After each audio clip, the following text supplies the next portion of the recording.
That's a good question, actually. Personally, I'd rather dissolve it for this end, but I think being more pragmatic, I think they're right to try and pursue the Section 30 order until such a point where it gets unsustainable and they can't follow that up, because I don't think refusing a Section 30 order is something they can do in the long term. Okay. I think we should seek to get the Section 30 order rather than go through illegal paths. A process that's been set out internationally, and that's to win a referendum, to have a popular mandate. That can't then be questioned, it can't be open to a legal challenge anywhere. I would say we should start with the Section 30, not being an expert on this, but I think we have to push independence whatever way we have to in the end. So. Okay. Personally, I worry, like Peter Bell worries, that Section 30 is passing the question to someone else. Scotland needs to come up with its own answers. I personally think that we should start dissolving first and then look to other ways of approaching the Section 30 question. To be independent, then we can make our own decisions rather than do it the other way around. Okay. Definitely think to get a Section 30 order, to do it properly. So we've got it properly, legally. I think a Section 30 order is the only legitimate way to be doing it. It's the gold standard, and if we're going to have independence that's done smoothly and legally and in a way that's recognised internationally, you've got to do it the proper, legal, democratic way. Yeah, I absolutely think that the union needs to be dissolved. We're living in a society at the moment where we are being governed by a parliament that we haven't voted for. We're being forced into decisions that we've not made, and there's nothing really that anybody cares, that like nobody's really doing anything about it in terms of the UK government. So if we can't be our own country, then I don't think anything's going to change. Okay.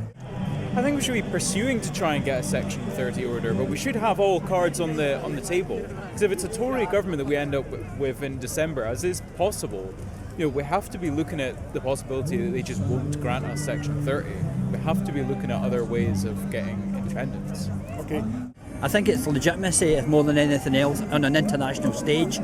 We have to basically see the world. The world has to recognise us, and to do that, we have to get that Section 30. And it also gives legitimacy across Scotland, because effectively we've went the right way about going about it, sort of thing. I understand the frustration, and people are saying, let's just go for UDI, but to me, I think you've really got to kind of just dot the I's and just basically do it the right way. Okay. And we'll get there. We'll get to the other end. Yeah. That's my call to everybody else. I think in order to aspire to undecided, you've got to try and think outside the box. There's like an echo box syndrome sometimes. A lot of things like Twitter, blogs and things like that, it's the same people reading them. I think you need to try and look at places where you're not going to be having the conversations. Look at the workplaces, look at the people that are around about you, talk to people in your public transport on your way to work, things like that, maybe community centres and sports clubs and things like that. We'll have less events like this, I think, and spend more time knocking doors. There's so many people here today, but there's a canvas session afterwards at 3:30. Well, how many of the people that are here are going to go outdoor knocking? I know not everybody can, but more people could than do. And I think having less stuff like this that's kind of talking to ourselves and more actual outreach is probably key.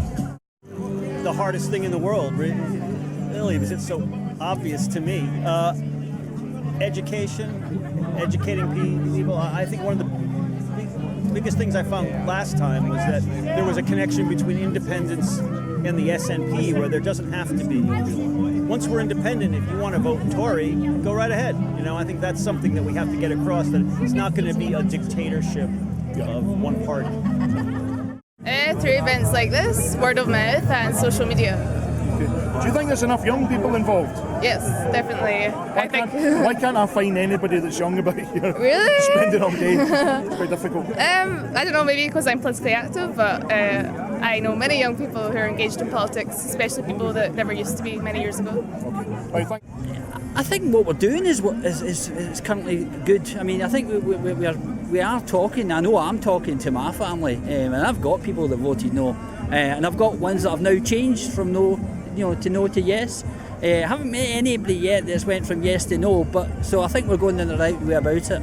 It's just a case of basically talking to your neighbours and your friends, your work colleagues, that kind of thing, and I think people from themselves, they can see the mess at Westminster, and they can basically take from that we can do this a lot better. Just I think just give them the right information, what it's about, and just tell them the truth basically. Find out why they voted no. Why did they vote no this, or why are they thinking of voting no, or why they're thinking of, if they're undecided, I suppose they might be thinking of voting yes. So just get the information out there. I think that's the best thing to do. I think no sort of sensationalism as seems to come from the other kind of side of things, looking at how to convince them of the sort of more socialist side of things, I guess, as well, about protecting our NHS, about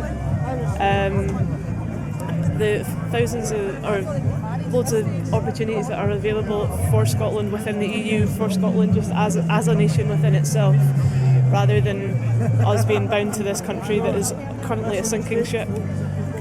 So, if you voted no at the last referendum, or you were undecided at that time, it's always good to change your mind. Being able to change your mind means that you have more information and facts since the last time you made that decision.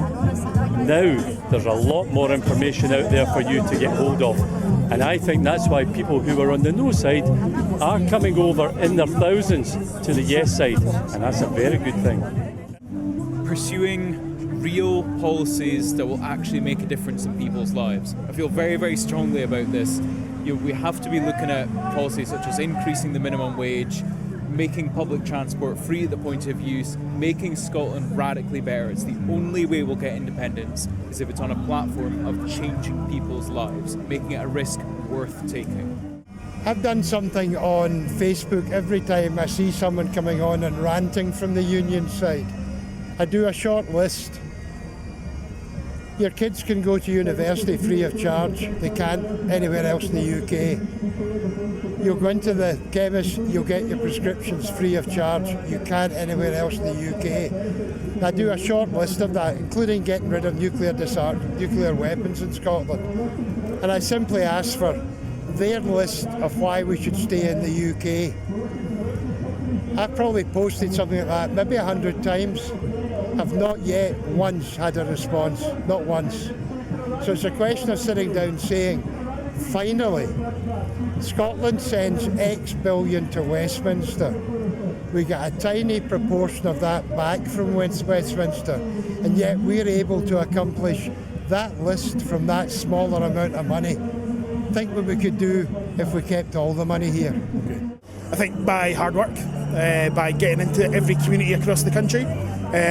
There's places where we failed to reach in 2014, and we need to get into those communities this time, and we need to have legitimate, real conversations and not be afraid to take on the tough questions, and actually to have honest conversations with people, and to make it clear that independence won't cure all the social problems that we have, all the financial problems won't be cured on day one, but at least if we've got control of our own future, then we can be responsible for our own mistakes and we can work together to solve them. Thanks very much. Okay.